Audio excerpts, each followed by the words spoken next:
They, whoever they are, say the truth is stranger than fiction, which is comforting because fiction at least has editors. You're listening to Unbound Off Script. No outlines, no safety nets, just Beth Curry talking about whatever the hell she wants, or whatever the hell you've asked her to uncover. It's unfiltered, it's unpredictable, and it's officially started. Pull up a chair. Hey there, kids. I'm Beth, and today I'm going off script again to just talk off script because the script, quite frankly, has gotten a little bit strange, and I think you've noticed. Truth lately feels like it's, what's a lame-ass way to say this like I always do? It feels like it's being live updated by an unpaid intern with a flair for chaos. Does that make sense? You know, one moment you're reading a coherent paragraph and the next the font's changed or something, right? And the margins are gone and there's like a footnote insisting that you imagined the previous sentence or something. If the world feels a little off, you're not alone. And more importantly, you're not necessarily wrong either. I think there's a kind of unease that doesn't announce itself as we may all appreciate that it would. You know, it doesn't kick the door in or anything like that. Like it just kind of lingers, you know, it hums in the background like that refrigerator I spoke of in the last episode. And now that it's kind of silent, you realize that something was always there, right? Like a low, persistent vibration that maybe you mistook for normal because it was like constant, and constant things have a way of disappearing into the furniture of daily life, I guess, right? Like something is different.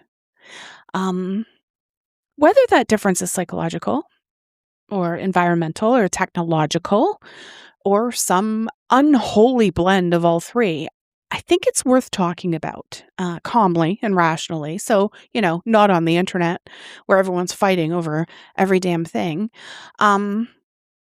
And maybe with just enough humor to keep us from spiraling into some existential despair before the halfway mark. Am I right? Existential despair has terrible pacing. You know, it shows up too early and it stays too long and it never brings snacks, that selfish bastard. So have you ever walked into a room and completely forgotten why you're there? Of course you have. Everyone has. Don't lie. Don't lie to me. You know it's true. You stand there blinking. You know, you're holding something probably vaguely relevant. I don't know, your phone, a mug, a sense of purpose that has clearly abandoned you. And you just wait for your brain to reboot. You know what that is. Now imagine that feeling, but like scaled up. Okay? Like not just a room or even a moment, but the entire friggin' world. So that's the sensation that people keep describing. You know, it's not panic.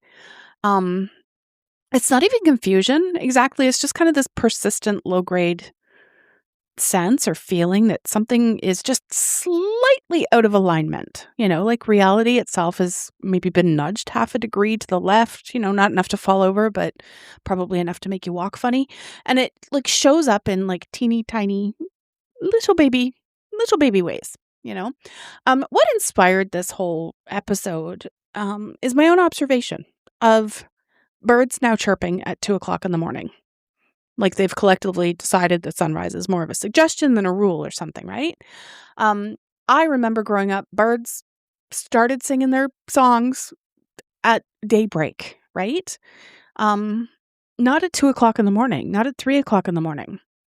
And what they're doing, it's not really necessarily gentle, tentative chirping. It's like this confident chirping, like they know something you don't, and they're pretty damn pleased about it, right? Have you noticed this? I also have seen on security cameras squirrels conducting full-scale foraging operations under the cover of darkness, like in the middle of the night. Like this is not normal, but it's like they've unionized and now they're working new hours or something. Night shift squirrels. I don't know why that's unsettling, but to me it is, because this isn't typical squirrel behavior. And when I questioned this others piped up. They're seeing it too. The moon, it's reliable and it's predictable and it's historically committed to its job, right? But now it's looking like it's been rotated by some giant invisible hand that doesn't fully understand how moons are supposed to behave, right? It's too bright, wrong angle, a lot of weird stuff. Moon phases being slightly or even very dramatically off. Individually, I think each of these things can be explained, right? Artificial lighting maybe is disrupting circadian rhythms, and I think urban environments confuse wildlife, but this is happening even out in the middle of nowhere. I've seen it, Atmospheric conditions can kind of change how celestial bodies appear, I guess, and light pollution's kind of turned entire ecosystems into animals running on a schedule set by a city that never turns off, right? So rational explanations exist, but also, have you seen The Truman Show? Just curious. When you stack enough of these moments together, though, like the birds and squirrels and the moon and the general ambient weirdness of being alive right now, they kind of feel less like isolated incidents and more like a pattern, right? Not necessarily a sinister one, not even intentional, maybe, just a pattern. I think it's easy to dismiss this as overthinking, as conspiracy. A lot of people love to throw that term out there. But as people are kind of connecting the dots that were never meant to form a picture, right? We can just dismiss everything. But here's the other possibility, I think. What if the discomfort isn't coming from imagination, but rather it's coming from perception? What if people aren't inventing these oddities? They're actually noticing them. I don't know. Those are two very different things, right? One is a problem with your brain, and the other is your brain doing exactly what it evolved to do. And I think that maybe it's worth sitting with that distinction before deciding which one we're dealing with, right? So while we're looking up, let's talk about the sun for a second. If you grew up when I did, you remember how we used to draw it. You always grabbed the yellow crayon, am I right? Every single time. The sun was a warm, buttery gold that sat in a deep sapphire sky. But go outside today and look at it. Don't actually stare at it, please. I value your retinas and you should too, but catch it in your peripheral, okay? It isn't yellow anymore. It's white. It's this harsh, clinical, high-intensity LED white that feels like it's trying to scrub the color out of everything it touches. Have you seen The Truman Show? The sky, too. It feels different. I remember a sky that was blue. Not light gray with a hint of teal blue, but a rich, deep, honest blue. And the clouds, they used to be these big individual fluffy white heaps, the kind that you could actually see shapes in. But now it feels like we just get this hazy uniform wash of white or silver, and the big fluffy doesn't happen much anymore. It still does, but I see it more when I'm flying than anywhere else. But yeah, it's the resolution on the sky has kind of been turned down to save on bandwidth or something. So I don't know. Then there's this influx of these supposed meteors, right? Have you noticed how many more there seem to be lately? And they're just kind of flying into our atmosphere without warning. I remember watching movies decades ago where the sky people, the astronomers and the high-tech agencies that stand for, I'm not going to get into that, could identify an incoming pebble from 3 galaxies away, right? They had charts and these early warning systems and deep space radar. And now we just wake up to a viral video of a fireball exploding over a random city with a headline that says, yeah, we didn't see that one coming. I don't know. Feels weird for a world that's, more surveilled than ever. We seem to be surprisingly surprised by things falling from the heavens. I don't know. In conversations, when people try to pinpoint when things started to feel different, 2 years come up again and again and again and again. 2012 and 2020. So 2012 has this certain reputation. Depending on who you ask, it was the end of the Mayan calendar, the beginning of a new age, or a mildly disappointing day where nothing exploded. A lot of people stockpiled things unnecessarily. Some of those people are still working through their emergency cracker supply, which, fair enough. But there's a more persistent narrative tied to that year as well. And I don't know if you've even heard of it. Maybe you haven't. I don't know. Depends on who's listening. And that's one that involves CERN and the activation of the Large Hadron Collider. Okay? The idea, simplified to the point of being almost unrecognizable, is that high-energy particle collisions might have done something unexpected. Not necessarily catastrophic, not really an explosion or a tear in the fabric of space-time that swallowed Geneva, just unexpected, right? Did we slip into a parallel timeline? Probably not. But have you seen The Truman Show? A lot of people think that we died. We all died back then, and we're just kind of in this middle space, this weird timeline. And that's why things feel so different. Did something happen that the average person would perceive as a measurable shift in reality? Also, probably not in any way that particle physics would validate, right? But humans don't experience reality through particle physics. We experience it through perception and memory and narrative. And once a narrative takes hold, something changed in 2012, it has this way of reshaping how we interpret everything that follows, right? We look backwards and we assign meaning, and we look forward and expect confirmation. The brain is really, really, really good at finding what it goes looking for, right? This doesn't make the narrative wrong. It's normal stuff, kids. Which brings us to 2020. So that was like the longest year ever. The first 3 months were the longest year ever. Unlike 2012, 2020 doesn't require interpretation at all, right? Because it was objectively a global disruption, the kind that people will be explaining to their grandchildren for the next 50 years, and the grandchildren will probably still not fully believe it. I don't know. It was, put plainly, a lot. Routines vanished overnight. Social structures kind of fractured with this surprising ease, which told us something uncomfortable about how fragile these structures were to begin with. Time itself kind of became elastic in a way that defied explanation. You'd wake up and it would be March, and then it would be March again, and then it was like suddenly somehow August, and you hadn't done a single thing you meant to do. And also you made banana bread 3 times. I don't know. Days kind of blurred and weeks disappeared, and entire months both felt endless and non-existent simultaneously, right? Which is, I think, an experience the English language does not have a precise word for. It should. Someone get on that. From a psychological standpoint, this matters enormously, though. When you remove structure, like daily commutes or social interactions and predictable schedules, that small ritualistic anchor, that organizes your sense of time and self, you remove the scaffolding that the brain uses to organize reality. So without that scaffolding, the brain doesn't just feel disoriented, it begins to question the reliability of its own perceptions, right? It starts to kind of second guess the ground under its feet. This is where we encounter a term that sounds clinical but feels deeply familiar to anyone who lived through that era: derealization. So derealization is the sensation that the world isn't quite real, that you're watching your life rather than living it, that everything kind of looks normal, the walls are where they should be and the floor is still a floor, but something feels like staged, like a set, like some sort of really convincing simulation or something. And in 2020, we didn't just have individuals experiencing this in clinical settings, in isolation as a recognized but relatively uncommon psychological phenomenon. We had millions, like simultaneously, all of us together, just watching our lives through a slightly foggy pane of glass or something, wondering if what we were seeing was actually happening. Like it was crazy times, man. Like we're wondering if the whole thing was going to resolve itself, like a fever dream or something.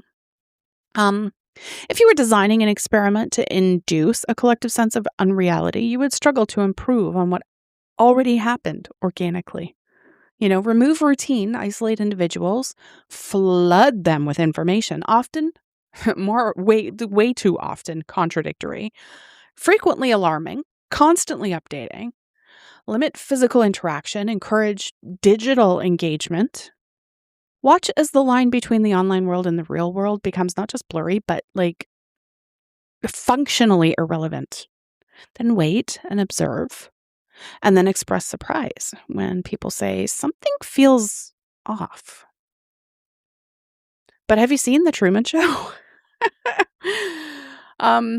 When people talk about the crowd doing things that don't make logical sense, there's a tendency to kind of frame it as a moral failing, um, as though individuals are simply choosing to abandon critical thinking, as though if they just tried a little harder, they could break free from groupthink and see it clearly. But the reality is less about character and far more about wiring, okay? Don't turn off the podcast. I'm going to tell you some stuff that you may not have heard of, and you cannot dismiss it as conspiracy theory, and I'll tell you why in a second. So in the 50s, Solomon Asch conducted a series of experiments that, on the surface, seem almost absurdly simple, okay? Participants were shown like a set of lines and asked to identify which ones matched in length, and the answer was obvious, okay? Objectively, undeniably, insultingly obvious. This was not a trick question. A child could have answered correctly.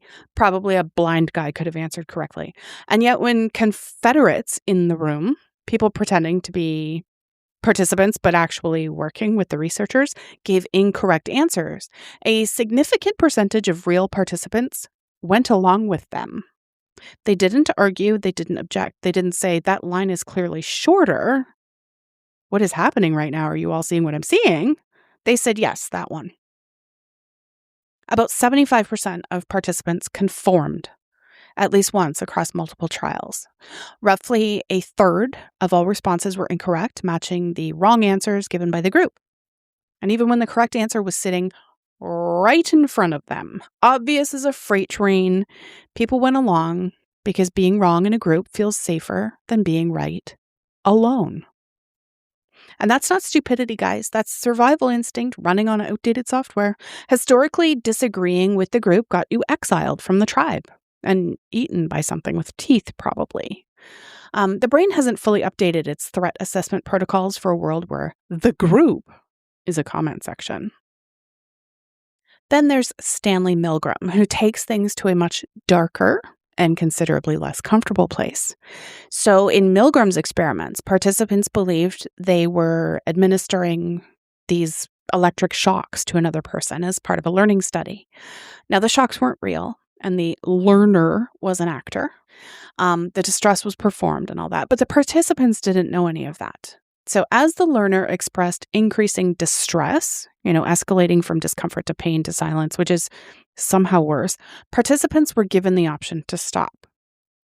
Most didn't. About 65% continued to the highest voltage level. Not because they wanted to cause harm, not because they were cruel, but because an authority figure, a calm, composed, wearing a lab coat, using measured language, told them to continue. Said things like, the experiment requires that you proceed. Not really a threat or a demand, just this quiet institutional insistence. And it worked.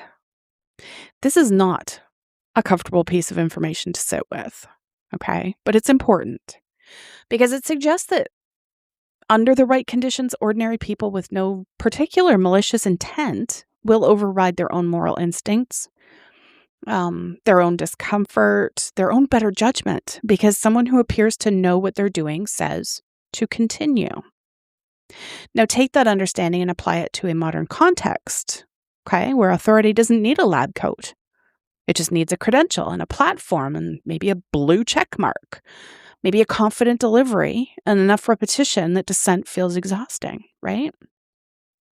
Now replace the lab coat with a government official or a media personality or a doctor citing statistics without citing where the statistics came from. A trending consensus online that presents itself as settled and leaves no room for questions. And then add social pressure, the constant visibility of what everyone else appears to think. The fear of being the person who asks the wrong question and the ambient shame that has been culturally attached to skepticism in specific contexts. Suddenly, conformity isn't a weakness, it's the path of least resistance, right? And questioning that path feels risky in ways that are difficult to articulate, but very easy to feel. So, I'm going to set speculation aside for a moment and spend some time on something more grounded, something that requires no conspiracy theorizing. no interpretive leap, no willingness to entertain the implausible, okay? This is documented history. And this is, of course, if you're not me and you believe history that you haven't lived as you're being told is true, there are ideas that sound outrageous until they aren't, okay? Until someone files a Freedom of Information Act request and the documents come back and it turns out the outrageous thing was simply undisclosed. Okay, so take MK Ultra. For years, the notion that a government agency was conducting experiments on its own citizens, experiments involving mind control and behavioral manipulation and substances like LSD being administered without consent, was classified in the unofficial sense of the word, as in it was classified as paranoia, as in people who believed it were categorized alongside people who thought the moon was made of cheese, okay? But then documents were declassified back in the 70s, partly by accident. Many documents had already been destroyed, which is a choice organizations make when they're proud of their work. And it all turned out to be true, not exaggerated or misunderstood or misremembering of something more innocent. It was true. The CIA ran a program involving behavioral modification research that included, among other things, dosing people with psychoactive substances without their knowledge. It involved patients in psych hospitals and prisoners and soldiers and regular people like you and me. This happened. Now, I mention this not to suggest that every shadowy claim has a real shadow behind it, but to establish a precedent that kind of matters when evaluating what we're willing to consider plausible, okay? The precedent is sometimes things that sound implausible are simply undisclosed. There is a difference between impossible and undocumented, and we need to keep that distinction active as well. Then there's cloud seeding. So this one is less dramatic and considerably more mundane, but equally instructive, I think. The idea that humans can influence weather patterns, seed clouds, encourage precipitation, modify what falls from the sky. It sounds kind of like when you first hear it, like something out of science fiction novel set in a future where everything has gone wrong. Feels like we're living that right now. But yet this is an established operational practice. It's not a conspiracy theory, kids. It's not. Regions like Utah and other water-scarce areas operate extensive cloud seeding programs using compounds like silver iodide to encourage snowpack and manage water resources. China has one of the largest weather modification programs in the world. United Arab Emirates seeds clouds to produce rain in a desert. This isn't theoretical. It's not experimental. It is ongoing.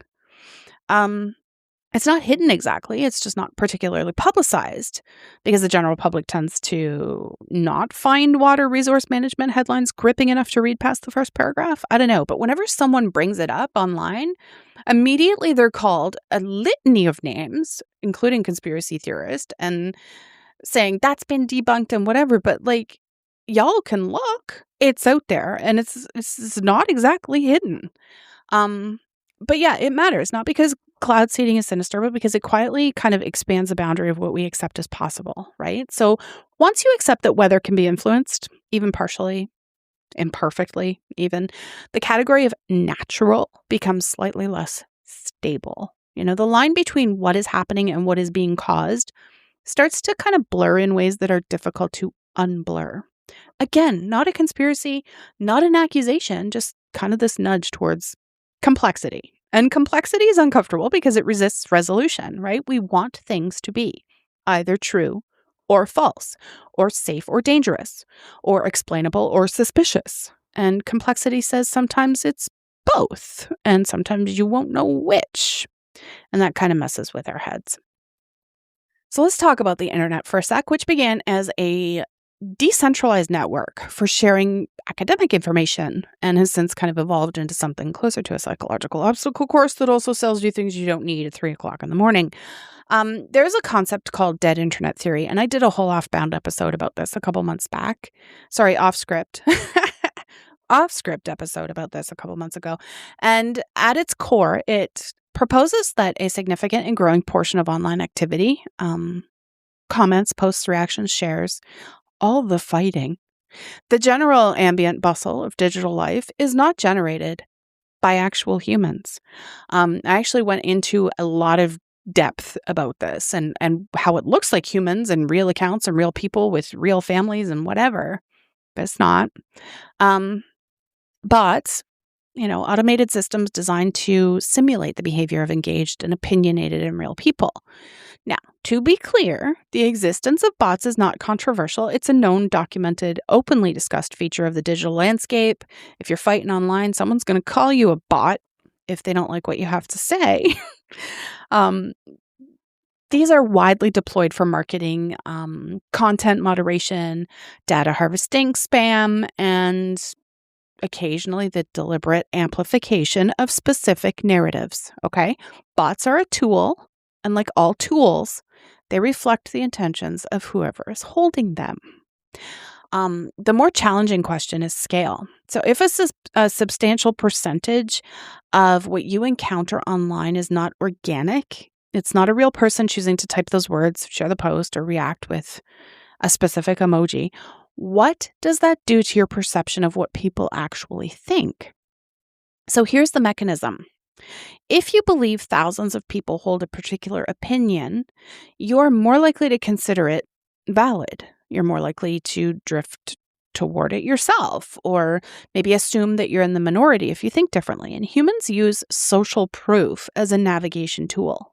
We look around and we calibrate, and if everyone else seems to believe something, that belief kind of carries weight that it didn't earn through merit at all, right?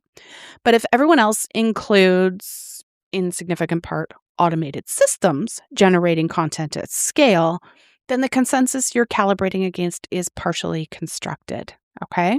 Not entirely fake. Real people are involved. Real opinions exist, but the amplification, the sense of overwhelming momentum, the feeling that a thing is simply what people think now, may be manufactured.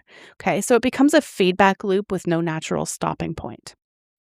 Bots, they generate engagement, okay? Humans respond to the apparent engagement, adding their own, and algorithms, which are optimized for engagement rather than accuracy or value, amplify the whole damn thing. And it's a lot to do with money, too.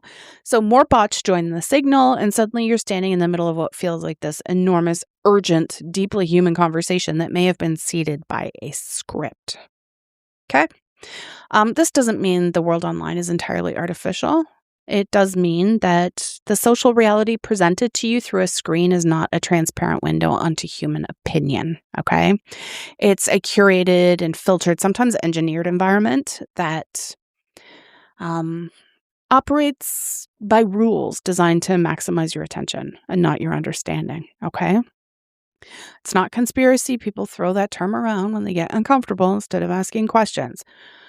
When your primary window into the world, your primary sense of what other people think and feel and believe and value is mediated by those systems, your perception of reality can actually become quietly distorted in ways that you don't notice.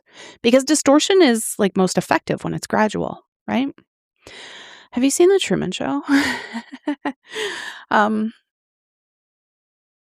So now I have arrived, my point form notes and scribbles, at a topic that manages to be simultaneously critically important and strangely theatrical, which is a difficult combination to pull off, and yet here we are. I'm going to start with a premise that should not be controversial, okay? The environment matters. It just does. Clean air, stable ecosystems, water that doesn't require a paragraph of caveats before you drink it. There are objectively worthwhile things, within the environment mattering, and nobody's arguing otherwise. And if they are, I don't want to sit near them. But the conversation around individual responsibility and climate has taken on a tone that feels less like collaborative problem solving and more like a very well-organized guilt campaign. And that's worth noticing, in my opinion. So on one hand, individuals are encouraged, sometimes with considerable urgency, to reduce their carbon footprint and drive less and fly less and eat less meat and buy less and exist with a smaller, quieter, more apologetic impact on the physical world and carry a reusable bag because, ew, no plastic, but walk around a store grabbing all the plastic to put in your cloth that actually also has plastic in it bag.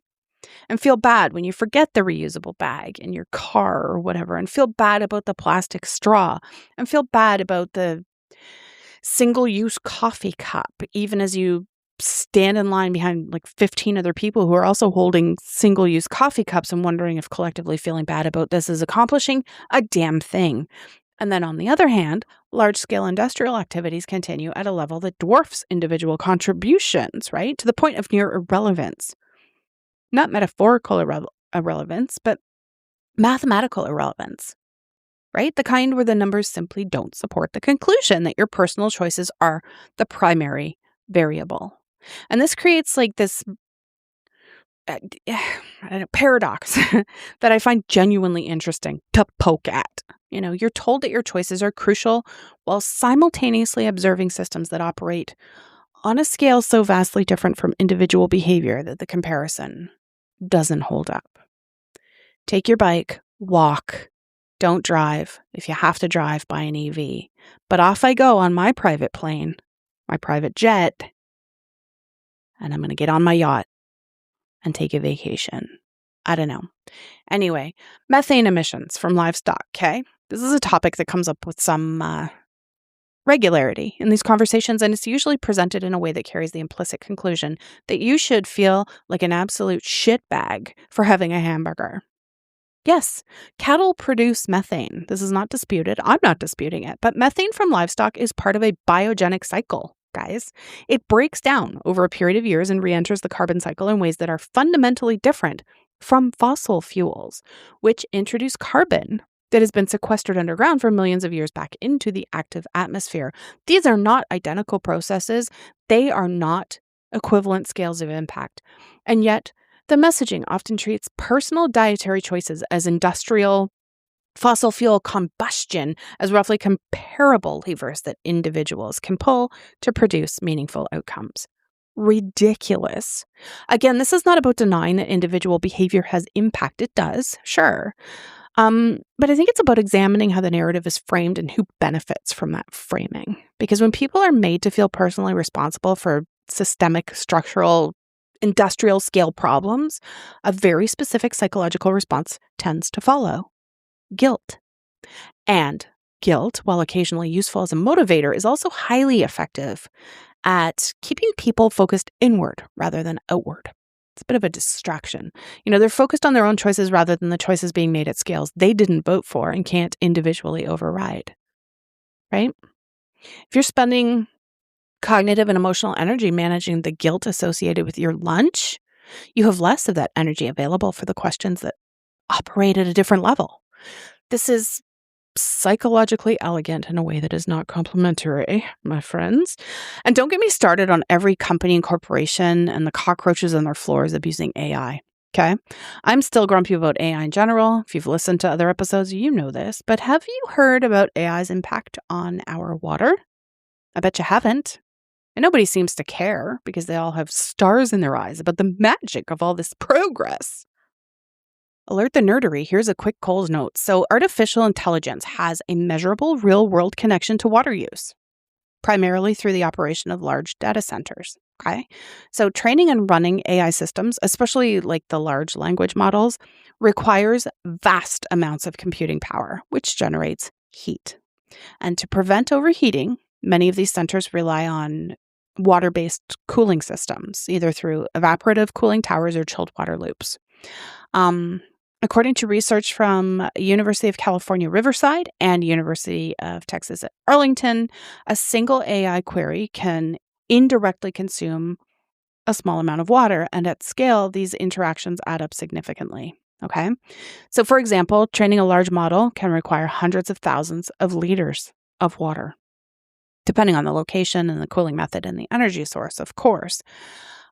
Major tech companies like Microsoft and Google have acknowledged this impact in environmental reports and are working to reduce it by improving cooling efficiency and investing in water replenishment projects.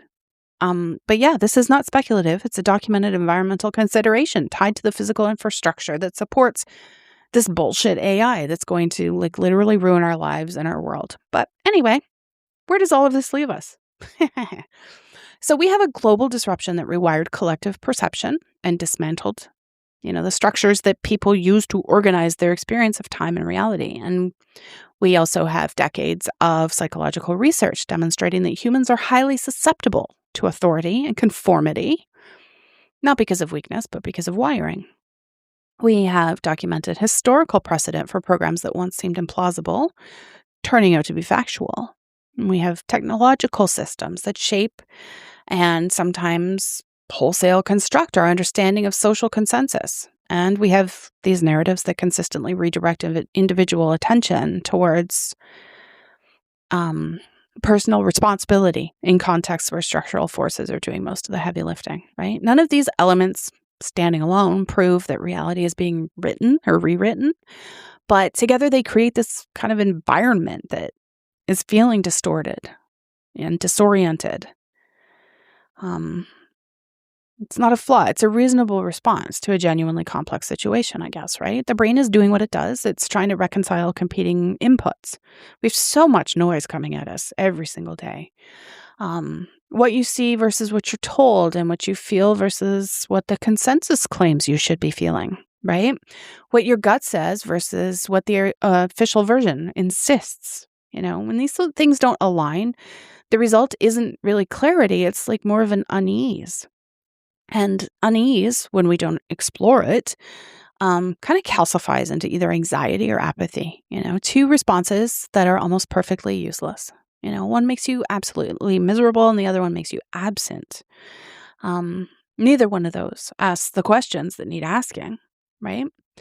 I want to return briefly to the moon, not because it's plotting anything, not because it has an agenda, as far as we know anyway, but because it serves as a useful illustration of what happens when something we've organized our sense of stability around appears to kind of shift, right? The moon has always been a constant, a reference point, something you can look at from virtually anywhere on the earth and think, all right, that at least is still doing what it's supposed to do.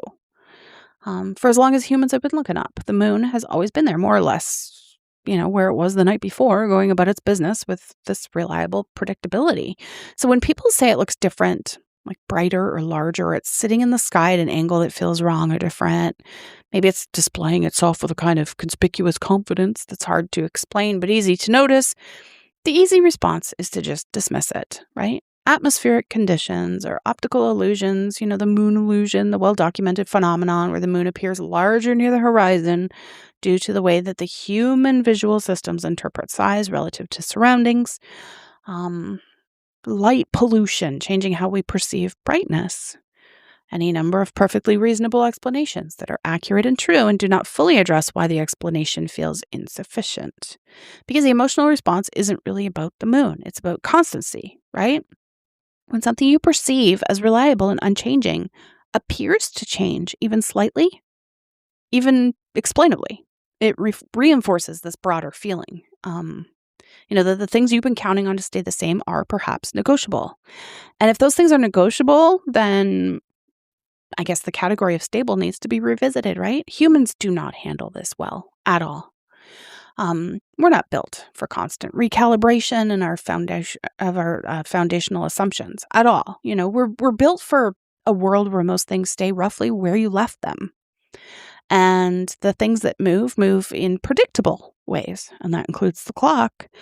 When the moon starts looking like it's been rearranged by someone who didn't read the instructions, the brain kind of files it under things that are supposed to be impossible, and things that are supposed to be impossible, and yet is a folder that once opened is very difficult to close. Have you seen The Truman Show? Life feels off. I think not necessarily because something dramatic and hidden is happening behind the scenes in a way that requires a classified document in a candlelit room to discuss, although I'm open to the idea. It feels off because multiple layers of change, psychological and techno and environmental and structural, all that kind of stuff, it's all intersecting simultaneously, in ways that our brains are not particularly well equipped to process in real time. Because nothing in our evolutionary history prepared us for a world where the weather is being seeded. The consensus might be automated. The people in charge, the authority figures, have been wrong before. And the moon looks slightly wrong at 11 p.m. on a Tuesday. I don't know. The narrative feels forced at times. The reactions feel amplified in ways that don't quite match the cause. The world feels like it's running a version of itself that you didn't really agree to update, right? And your gut notices. Your gut has been noticing quietly and persistently, and you've been explaining it away because the explanations are usually available and usually reasonable, and it's socially safer to accept a reasonable explanation than to say, I hear you, I understand the atmospheric conditions, and something still feels off. Whatever. So keep questioning. Do what I do. Completely ruined my life, I think, because I could never stop asking questions. If you're listening to season 3, you know about this. Start right at the beginning as a wee child. Keep questioning. Don't be aggressive about it. Not really from a place of anxiety that turns every news story into evidence of something larger and darker. Although, don't watch the news, please. Just stop. But question attentively, okay? So look at the patterns and not the individual data points, but what they form when you step back far enough to see the shape of it all, right? Observe the shifts in language and in the messaging, in what is being treated as settled and what is treated as dangerous to even examine. And allow yourself the possibility that feeling off isn't a failure of your perception either, right? It might be your perception doing exactly what it evolved to do. The noticing and the cataloging and the filing things under not yet explained rather than explained away. There's a difference between the two, and I think that difference is worth protecting. In case I don't see you, good afternoon, good evening, and good night. You've been listening to Unbound Off Script. The script is gone, the chair is empty, and Beth Curry is officially out of here. If you've got something you want her to dive into next time, let us know. Until then, stay curious, stay raw, and keep it unbound. We're out.